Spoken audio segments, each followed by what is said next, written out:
How are you? I hope you are fine. तो कैसे हैं आप लोग? मैं कृष्णा सिंह आपके अपने यूट्यूब चैनल योर मैथमेटिक्स पर स्वागत करता हूं।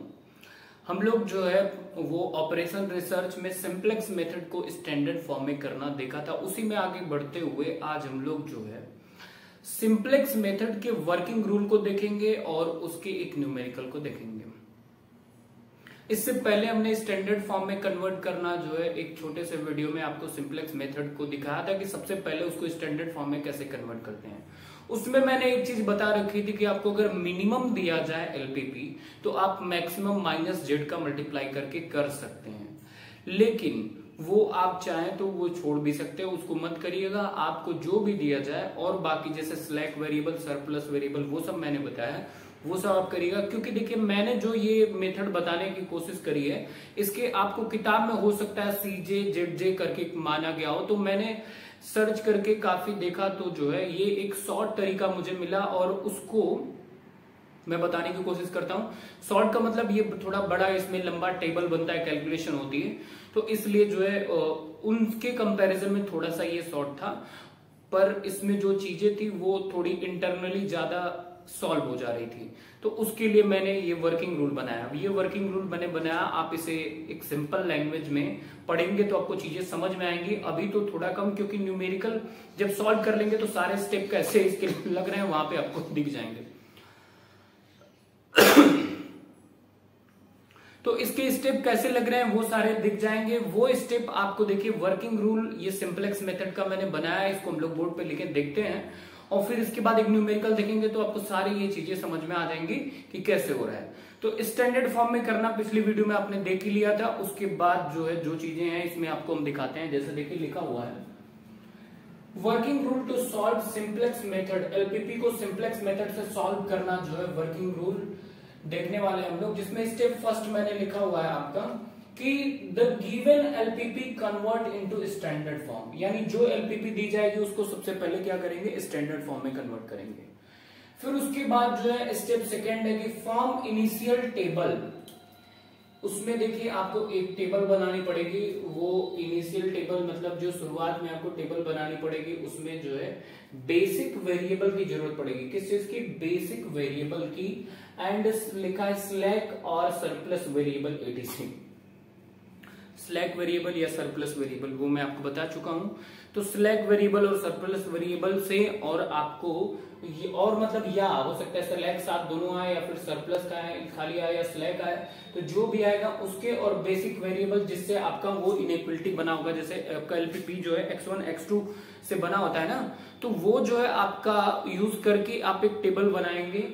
तो वो टेबल बनाने के बाद क्या करेंगे, ध्यान से देखिए। स्टेप थर्ड हमारा है कि ऑब्जेक्टिव फंक्शन मल्टीप्लाइड बाई -1, यानी ऑब्जेक्टिव फंक्शन जो दिया जाएगा आपको z बराबर दिया जा रहा है मैक्सिमम z या मिनिमम z, उसमें -1 का मल्टीप्लाई कर लीजिएगा पूरे में, पूरे का साइन चेंज हो जाएगा। When objective function maximum then table in objective function minimum element select and minimum objective function then maximum element select. ये क्या है, ये हम आपको बता दें कि उस टेबल में जब आप वो बेसिक वेरिएबल और आपने ये स्लैक या सरप्लस वेरिएबल से ऊपर अरेंज कर लेंगे, उसके बाद आप लास्ट में जो है एक रो बनाएंगे ऑब्जेक्टिव फंक्शन का, ऑब्जेक्टिव फंक्शन के कोफिशिएंट का, सारे के कोफिशिएंट का बनेगा, अभी आपको दिखाएंगे। तो ऑब्जेक्टिव फंक्शन के कोफिशिएंट का जब आप रो में बनाएंगे तो उसमें जो अगर पहले से आपको मैक्सिमम दिया गया है ऑब्जेक्टिव फंक्शन, तो आप जो है उस रो में जब अरेंज करेंगे उस ऑब्जेक्टिव फंक्शन के कोफिशिएंट को, तो आप रो में मिनिमम एलिमेंट को सेलेक्ट करेंगे, यानी अपोजिट। मैक्सिमम दिया गया तो मिनिमम एलिमेंट सेलेक्ट करिएगा, और अगर मैक्सिमम दिया गया तो मिनिमम, और मिनिमम दिया गया तो मैक्सिमम एलिमेंट सेलेक्ट करिएगा। वो जो है वो उसी में एक की रो बनाएगा, समझ रहे हैं। तो आगे देखिए क्या है, तो -1 का मल्टीप्लाई करके जो है आप उसमें से जो ऑब्जेक्टिव फंक्शन दिया जाए उसमें टेबल में अरेंज कर दीजिएगा। अरेंज करने के बाद अगर वो मैक्सिमम वाला ऑब्जेक्टिव फंक्शन है तो आप मिनिमम एलिमेंट सेलेक्ट करेंगे किसमें, टेबल में, और मिनिमम ऑब्जेक्टिव फंक्शन है तो मैक्सिमम एलिमेंट सेलेक्ट करेंगे। सेलेक्ट करने के बाद जो उसे की रो बना देते हैं, तो वो वहां पे इस तरह का सिंबल दे दिया जाता है, अभी आपको दिखाएंगे। Step fourth, when element select, जब एलिमेंट सेलेक्ट कर लेंगे दिस कॉलम, तो उस कॉलम में से जो है फाइंड करेंगे ratio with the solution of a table element and found minimum element in ratio. यानी जो आपको सेलेक्ट करने के बाद एलिमेंट मिलेगा उससे रो में उस कॉलम में सॉल्यूशन का एक बगल में आपको एलिमेंट मिलेगा, उसके साथ रेशियो निकालेंगे।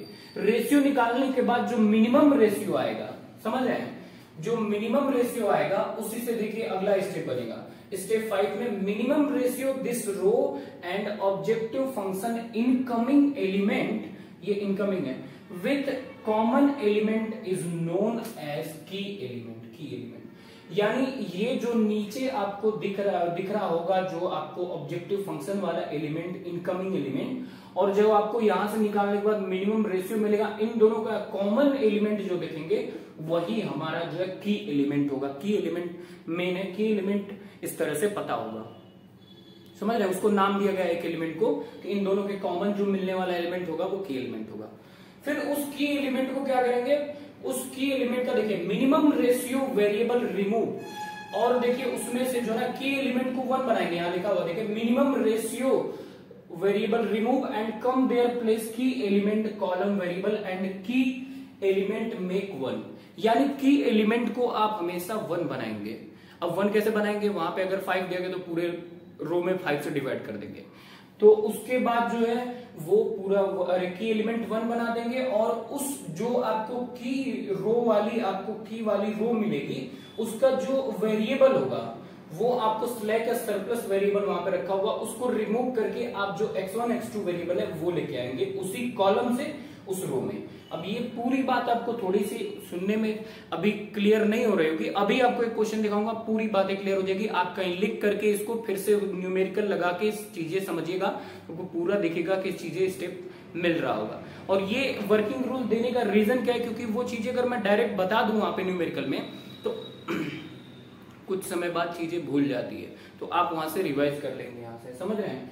तो इसलिए ये मैंने वर्किंग रूल बनाया भी, ये कहीं किताब में लिखा नहीं मिल रहा था, ये मैंने अपने बेसिक तरीके से अपने लैंग्वेज में बनाया है। तो minimum ratio of variable remove, वहां से रिमूव कर देंगे जो मिनिमम वाला रेशियो जो होगा, उसके रिमूव करने के बाद जो मिलेगा वो की एलिमेंट जो है कॉलम वेरिएबल एंड की एलिमेंट मेक 1, और की एलिमेंट को हम लोग जो है वो 1 बना देंगे और वहां से की कॉलम में। लास्ट स्टेप क्या है कि की एलिमेंट जब 1 बन जाएगा तो की एलिमेंट जहां भी 1 बनेगा, जैसे मान लीजिए यहाँ 1 बना तो उसके ऊपर एलिमेंट होगा, नीचे एलिमेंट होगा, इन सबको कुछ ना कुछ की एलिमेंट में मल्टीप्लाई करके सब्सट्रैक्ट या ऐड करके इसको जो है आप 0 बना देंगे। तो की element up and down element all make 0, यानी कि एलिमेंट के ऊपर और नीचे जितने भी एलिमेंट होंगे ऑब्जेक्टिव फंक्शन वाले एलिमेंट भी, उन सबको 0 बना देंगे कुछ कैलकुलेशन के साथ।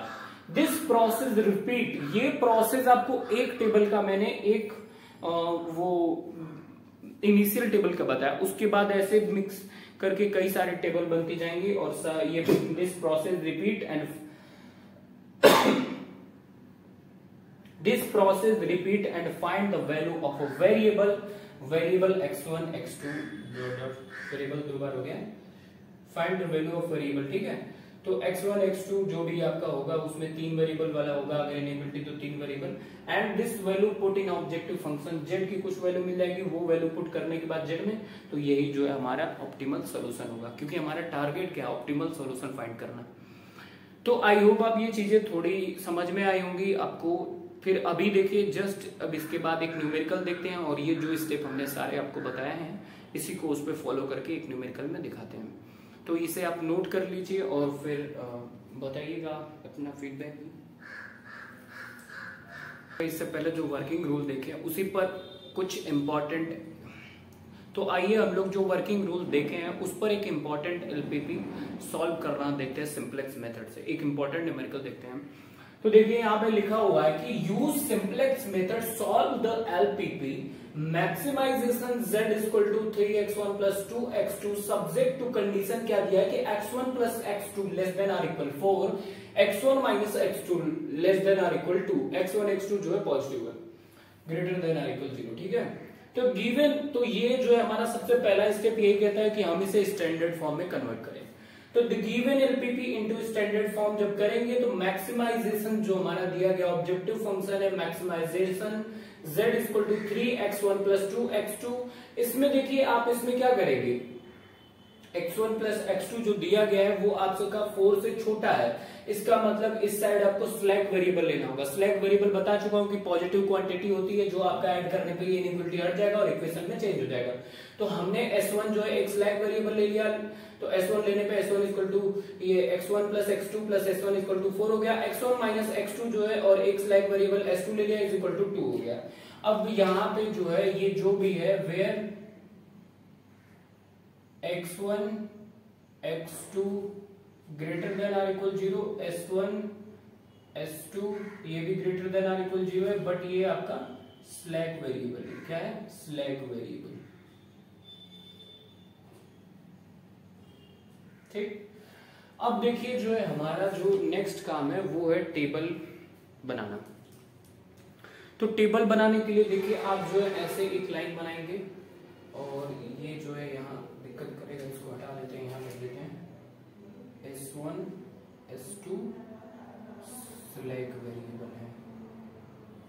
ठीक है, स्टैंडर्ड फॉर्म में कन्वर्ट करने के बाद जो है हमारा टारगेट क्या है, ऑप्टिमल सॉल्यूशन फाइंड करना, यानी x1 x2 की वैल्यू फाइंड करना और z की।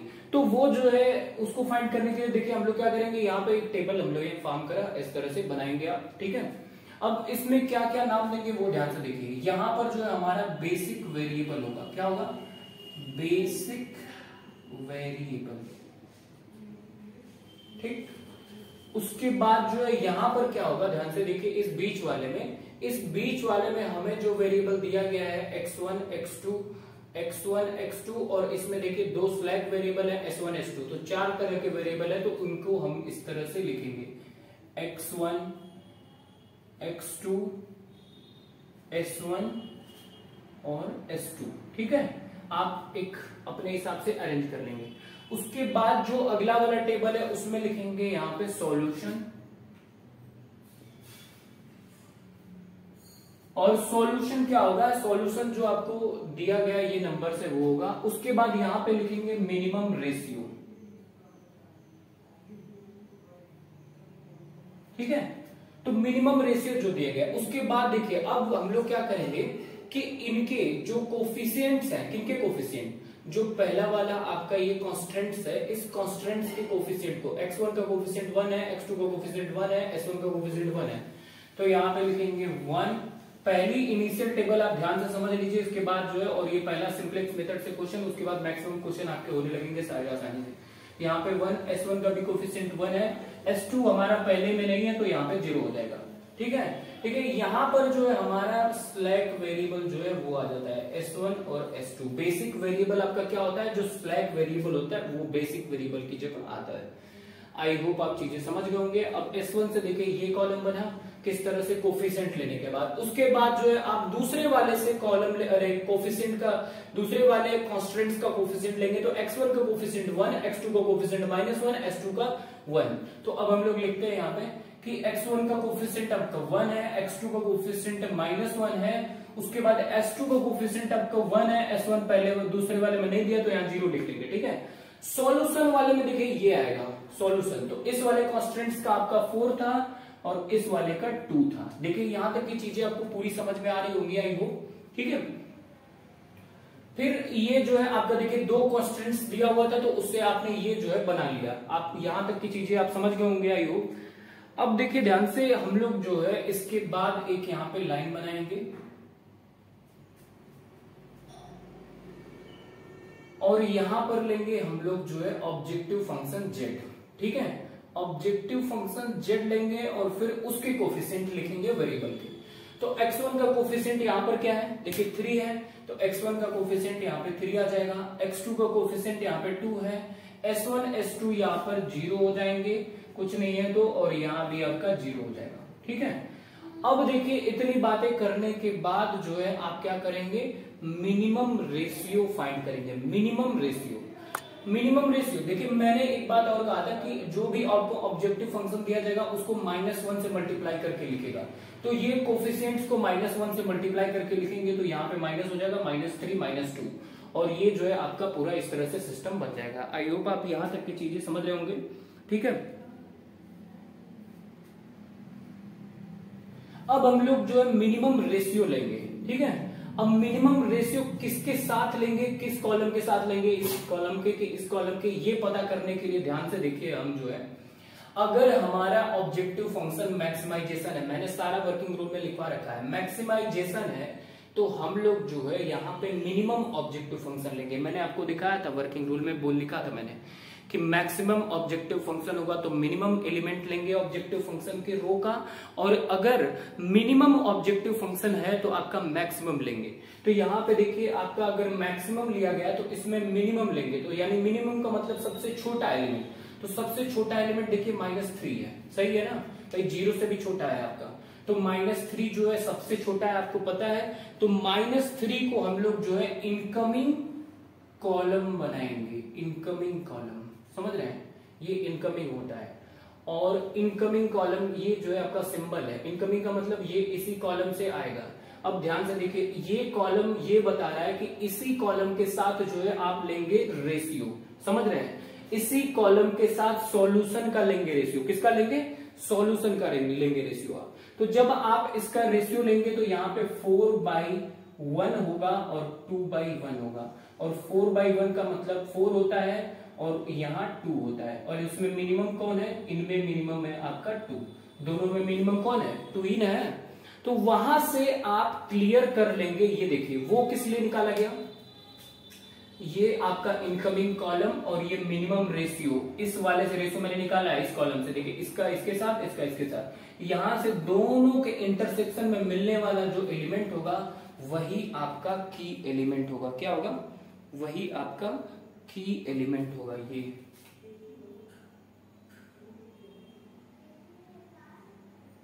ये जो है आपका की एलिमेंट होगा।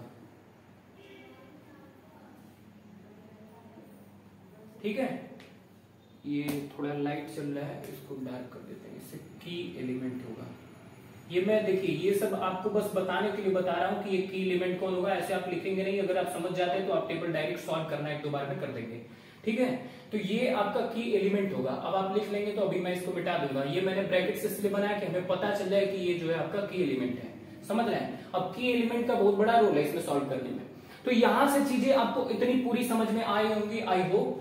जो भी चीजें न समझ में आए उसको आप रिपीट करके पॉज करके बैक जाके देख लीजिएगा, तो कौन सी चीज कहां से है। की एलिमेंट पता करने के बाद जो है मैंने उसमें बताया था वर्किंग ग्रुप में कि की एलिमेंट के ऊपर नीचे जो भी एलिमेंट हो, ये और ये, देखिए आपका ये ऑब्जेक्टिव फंक्शन का भी इसी के नीचे है और ये उसके ऊपर है, इन दोनों को आप क्या करेंगे, 0 बनाएंगे, और 0 बना करके अगली वाली टेबल फाइंड करेंगे। ये आपका इनिशियल टेबल ऐसे ही बनेगा, और यहां तक कि आपको चीजें आई होप समझ में आ रही होंगी। अब देखिए एक बात और यहां से कि अगर ये जो आपका जो मिला है मिनिमम रेशियो वाला, ये की एलिमेंट वाला रो और की एलिमेंट वाला कॉलम, यहीं से ये जो है आउट गोइंग हो जाएगा। इस तरह के एरो लगाने का मतलब ये यहां से आउट गोइंग हो जाएगा। आउट गोइंग का मतलब क्या हुआ कि इसको अगले टेबल में हम लोग यहां से रिमूव कर देंगे, और इसके जगह जो है आपका ये वाला वेरिएबल आ जाएगा x1, समझ रहे हैं।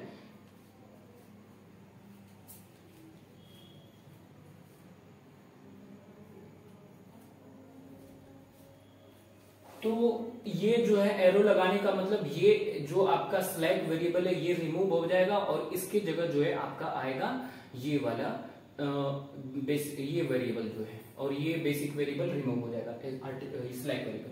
तो देखिए की एलिमेंट से ही पता चल रहा है, की एलिमेंट वाले जो है रो में, सॉरी कॉलम में से आपका ये आएगा और इस रो में से ये रिमूव हो जाएगा। इस तरह से की एलिमेंट कैसे मालूम हुआ, आपको पता चल गया कि ये जो है आपका मिनिमम रेशियो है और ये जो है आपका इनकमिंग वेरिएबल है। इन दोनों के ऐसे जो है आपका इंटरसेक्शन में मिलने वाला ये जो पॉइंट है वही आपका की एलिमेंट है।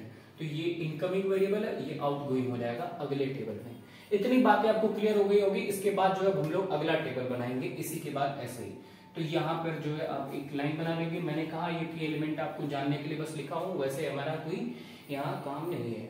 और ठीक है, तो अगले टेबल में आप देखिए क्या करेंगे कि देखिए यहाँ तक की चीजें आपको समझ में आ गई होंगी आई होप जो है। उसके बाद जो हम लोग क्या करेंगे ना कि फिर वही चीजें देखिए रिपीट करेंगे। रिपीट करने से पहले जो है देखिए यहाँ पे हमने कहा था ना कि 1 जो है आपका की एलिमेंट है, की एलिमेंट के अपर में और लोअर में जो एलिमेंट है उसको 0 बनाएंगे। तो 0 बनाने के लिए आप देखिए ध्यान से, इसमें से अगर इसको सब्सट्रैक्ट कर देते तो क्या होगा, यहाँ से ध्यान से देखिए S1 जो आएगा आपका, यहाँ पे जो है आपका ये 0 हो जाएगा और ये आपका 0 हो जाएगा, नहीं ये 2 बन जाएगा। देखिए 1 में से -1 सब्सट्रैक्ट करेंगे आपका तो ये क्या बनेगा, 2 बनेगा। और ये 1 में से 0 सब्सट्रैक्ट करेंगे तो ये 1 आएगा। 0 में से आपका जो है ये -1 सब्सट्रैक्ट होगा तो -1 आएगा। 4 में से 2 सब्सट्रैक्ट होगा तो 2 आएगा। समझ रहे हैं कि एलिमेंट वाला जो रो है उसको हम लोग जो है वेरिएबल को चेंज करेंगे। आपको पता है मैंने कहा था ना ये वेरिएबल आउटगोइंग हो जाएगा, ये इनकमिंग हो जाएगा, तो x1 यहाँ चला आएगा। उसके बाद जो ये 1 है, अगर ये 1 नहीं होता तो इसको 1 बनाते, तो इसको जो 1 है तो लिख लेंगे वैसे ही 1 - 1 0 1 और आपका ये 2। समझ रहे हैं। उसके बाद मैंने कहा था कि की एलिमेंट के लोअर में भी जो हो, आपका वर्किंग रूल में मैंने बताया लोअर में अपर में दोनों 0 बनाना है। तो आप इसमें 3 का मल्टीप्लाई करके इसमें अगर ऐड कर देते हैं तो यहाँ पे देखिए आपका 0 हो जाएगा। और इसमें अगर 3 का मल्टीप्लाई करके इसमें ऐड करेंगे तो ये आपका -3 और -2 -5 हो जाएगा। इसमें मल्टीप्लाई करके जोड़ेंगे दोनों को तो 0 हो जाएगा। इसमें मल्टीप्लाई करके जोड़ेंगे तो आपका 3 हो जाएगा। यहाँ पे मल्टीप्लाई करके अगर आप जोड़ते हैं 3 2 6 और 0 तो 6 हो जाएगा। समझ रहे हैं। तो यहाँ तक की चीजें आपको समझ में आ रही होंगी। ये इस तरह से आपको ये दूसरा वाला टेबल फॉर्म होगा कि इसके ऊपर नीचे वाले को 0 बनाना होगा। इसके ऊपर नीचे वाले को 0 बनाने का मतलब इसके रो में, इसके बनाने से जो चेंजेस हो रहा है पूरे रो में जो हो रहा है वो चेंज करेंगे। समझ रहे हैं। तो ये चीजें करने के बाद ये की एलिमेंट आपको बता दिया कि लिखना जरूरी नहीं है, मैंने आपको बताया कि ये की एलिमेंट है। सिंबलाइज्ड आप सिर्फ ब्रैकेट बना सकते हैं सॉल्व करने के लिए। अब देखिए फिर वही काम जो है, देखिए ध्यान से 2 जो है आपका 2 में आप -1 का मतलब 0 से भी छोटे का डिवाइड कर रहे हैं ना, तो 0 से भी छोटे का डिवाइड करेंगे तो वो जो है आपका मतलब अगर इसमें जो है 1 का डिवाइड किया जाए तो वही रहता है। तो ये 1 से भी छोटा 0 होता है, 0 से भी छोटा -1 होता है। तो -1 का इसमें डिवाइड हो रहा है तो ये जो है आपका मिनिमम नहीं होगा, 1 मिनिमम होगा। और जैसे ही यहाँ पे 1 मिनिमम होगा तो हमें जो मिलेगा ये वाला जो है आपको की एलिमेंट मिलेगा। समझ रहे हैं। और ये की एलिमेंट मिलेगा और ये जो है आपका आउटगोइंग वेरिएबल और ये जो है आपका इनकमिंग वेरिएबल होगा। समझ रहे हैं। तो ये जो है आपका आउटगोइंग वेरिएबल और ये जो है आपका इनकमिंग वेरिएबल होगा x2। अब फिर वही काम जो है अगला टेबल हमारा कैसे बनेगा कि यहां से जो है आप S1 को रिमूव करेंगे और x2 को यहाँ पे लेके आएंगे। तो x2 को जब आप लेके आएंगे तो x2 आप यहाँ लेके आ गए और x1 को आपने S1 को रिमूव कर दिया। पर हमने कहा था कि एलिमेंट को जो है आप 1 बनाएंगे। तो 1 बनाने का मतलब पूरे में 2 का डिवाइड करना पड़ेगा। तो ये देखिए आपका 0 हो जाएगा, ये आपका 1 हो जाएगा और ये आपका की एलिमेंट है। ठीक है। यहाँ पर आप देखिए स्टार लगा दिया करिए और यहाँ ले आके 1 जो आपका है उसको की एलिमेंट है तो लगाया करिए ऐसे, क्योंकि इसे सब्सट्रैक्ट करना होता है ना। तो आप जो है यहाँ पे की एलिमेंट ये मिला। उसके बाद जो है आपका इसमें भी 2 का डिवाइड होगा तो ये 1/2 हो जाएगा, ये -1/2 हो जाएगा और ये आपका 1 हो जाएगा। समझ रहे हैं। उसके बाद देखिए ध्यान से कि यहाँ पे जो उसके की एलिमेंट के ये की एलिमेंट ये था तो ये हो गया फिलहाल ना। इसके नीचे वाले को 0 बनाना पड़ेगा। समझ रहे हैं। तो इसके नीचे वाला इसको 0 बनाना पड़ेगा, इसको 0 बनाना पड़ेगा। तो इन दोनों को देखिए ऐड कर दे अगर तो ये 0 बन जाएंगे। इसका मतलब यहाँ पे जो है ये ऐड होगा। देखिए ये आपका 1 बन के यहाँ आ गया। फिर इसके नीचे जो भी था ये दोनों 0 बनेंगे। तो ये बाकी सारे जो कैलकुलेशन में चेंज होंगे तो इन दोनों को ऐड करने पे ये 0 बन रहे हैं तो ऐड कर देंगे तो 0 हो जाएगा। तो ये भी आपका देखिए 1 आ जाएगा। उसके बाद ये x1 है और ये ऐड होगा। देखिए अगर आपका 0 और 1/2 इसके सारे एलिमेंट ऐड होगा ना इसके तो 0 और 1/2 आपका 1/2 बन जाएगा। 1 और -1/2 अगर ऐड करेंगे तो यहाँ पे आपका 1/2 आ जाएगा। उसके बाद ये आपका 2 और 6 सॉरी 2 और जो है आपका देखिए ये था ना एक एलिमेंट, इसके नीचे वाला ये 0 बनाना है तो 2 और 1 ऐड हो रहा है तो यहाँ पे जो ऐड होके ये 3 बन जाएगा। ठीक है। यहाँ तक की चीजें आपको समझ में आ रही होंगी। अब उसके बाद जो है हमारा ऑब्जेक्टिव फंक्शन जे में क्या चेंज होगा, क्योंकि उसको भी जीरो बनाना होता है। की एलिमेंट ये है तो की एलिमेंट के नीचे ये जीरो बन गया, इसको जीरो बनाना है, देखिए ये जीरो बना है। तो अब इसको जीरो बनाने का मतलब क्या है कि इसमें 1 हो गया, तो 1 से ये जीरो कैसे हो सकता है, इसमें 5 को मल्टीप्लाई कर दीजिए, इसको ऐड कर दीजिए, तो ये जीरो बन जाएगा, क्योंकि -5 है +5 है। तो इसमें 5 को मल्टीप्लाई, इसको ऐड, तो ये जीरो बनेगा। ठीक, अब इसमें 5 को मल्टीप्लाई, इसको ऐड, तो ये तो 5 का मल्टीप्लाई 0 और ये 0 0 0। फिर इसमें 5 का मल्टीप्लाई, तो इसको ऐड, तो 5/2 हो जाएगा।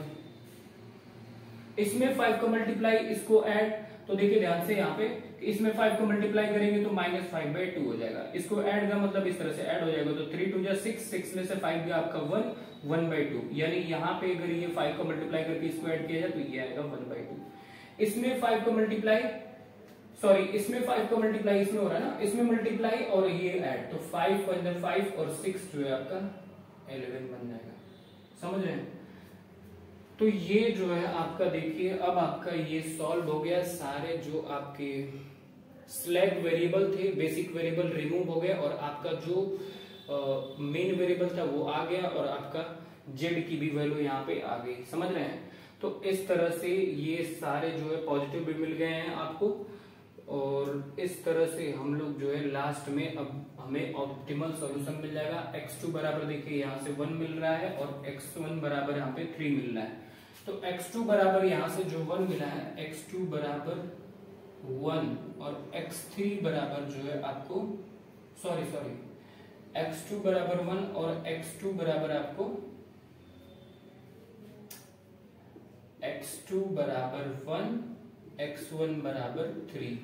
ये ऑब्जेक्टिव फंक्शन में जब रखेंगे तो z बराबर हमें क्या मिलेगा, ध्यान से देखिए, 3 × 3 + 2 × 1 यानी 3 × 9 = 11, यानी z की वैल्यू आपका ये आ जाएगी मैक्सिमम z की।